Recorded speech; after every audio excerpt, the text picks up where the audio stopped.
Star clusters. The Pleiades cluster. Omega Centauri. Throughout the universe, stars and galaxies can be found by themselves or in groups known as star clusters.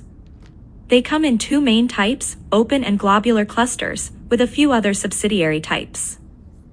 The stars in a cluster are held together with powerful gravitational forces and move in the same direction, around a common central point.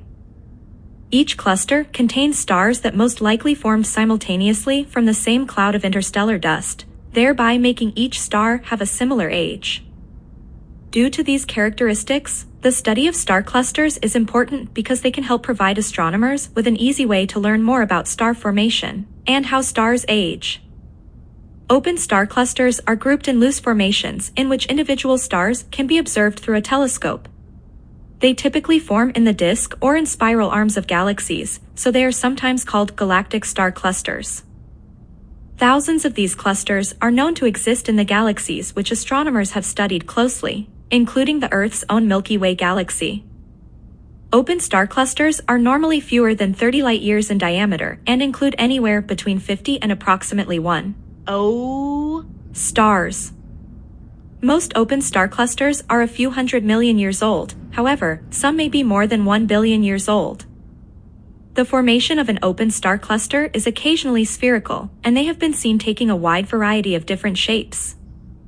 A few nearby open star clusters can be seen from the Earth with the naked eye and have been known to humans since ancient times.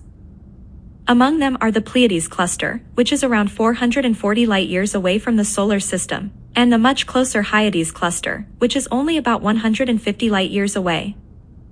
Open star clusters may be broken up by external gravitational forces. As they move through a galaxy, they encounter giant molecular clouds of stellar matter whose strong gravity causes individual stars to break formation with the open cluster. Astronomers believe that the Earth's sun may have once been part of an open cluster and that it broke off in this manner. The fact that the sun exists in a wide area of space with few close stars as neighbors lends credence to this theory. Even though stars in an open cluster may break formation, they still move in the same direction. Astronomers call these moving groups stellar associations. Globular star clusters differ from open star clusters in several ways. They have a great deal more stars, with some clusters containing millions of them. They are also much broader as they range from 50 to 450 light-years in diameter. Additionally, globular star clusters take on a more spherical shape than open star clusters.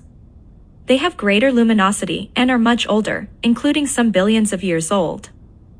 Globular star clusters are usually found close to the center of a galaxy and move around the central halo. While open star clusters close to the solar system were known since ancient times because the individual stars in some could be observed with the naked eye, globular star clusters appeared to people to be masses of cloudy dust. It was only when the telescope was invented in the 17th century that astronomers became able to distinguish individual stars located in globular star clusters. An example of a globular star cluster is Omega Centauri, which is located approximately 16,600 light-years away from the Earth. It is comprised of several million stars, making it the largest globular star cluster in the Milky Way. Observing star clusters allows astronomers to learn more about star formation, age, and luminosity. Because every star in a star cluster formed at roughly the same time from the same nebula cloud of stellar dust, the light from each star in the formation travels nearly the same distance to the Earth and reaches the planet at roughly the same time.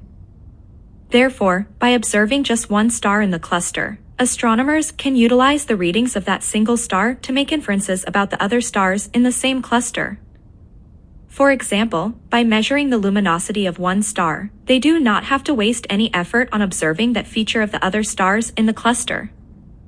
Naked eye, the eye without any visual enhancements such as telescopes or binoculars. Molecular cloud, a large cloud of molecules and dust in space that stars form from.